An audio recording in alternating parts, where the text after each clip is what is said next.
Good morning, everybody. This is going to be a video about symmetry. And in specific, it's about symmetry on a ceiling. It's about installing wallpaper on a ceiling. And I'm Tanya from Team Shania, and this is the ceiling we're going to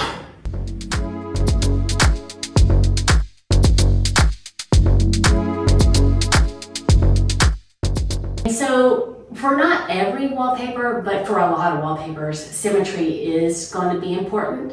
And there's many reasons. It doesn't have to be the wallpaper. In this instance, it's because we have a light fixture installed, and we're going to install around the light fixture.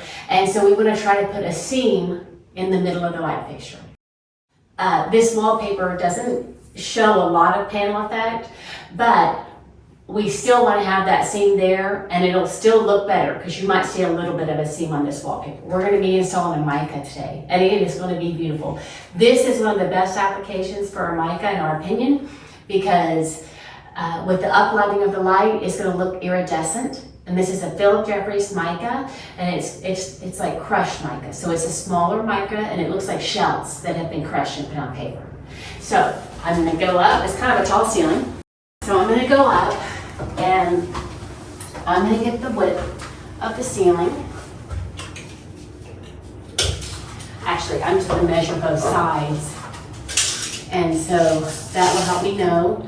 So if I go this way, it's around 35. And this way is 34. So I'm going to actually, our paper is 36 inches wide. So in an effort, I'm going to start with one panel that's 34.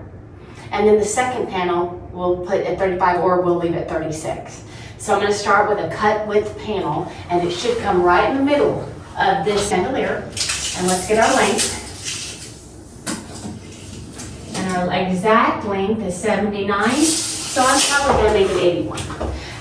One issue is that you don't want to have too much to cut off at the end or on the side of your last piece, because depending on the paint, sometimes the glue is even really hard to wash off, especially it can happen on a ceiling. So we're going to try to not put too much to have to wash off too much. I have my piece cut. I've already done what I'm going to do is go do a measurement to decide where I want to, how much I have to cut off. This first piece I'm going to cut a little bit off. And that way, when Sean installs it, he's just going to install it, and he'll have to cut at the ends. He won't cut any off the side. The second piece will be just a little bit wider, and he'll have to cut the ends and the side. And you'll see as the install progresses.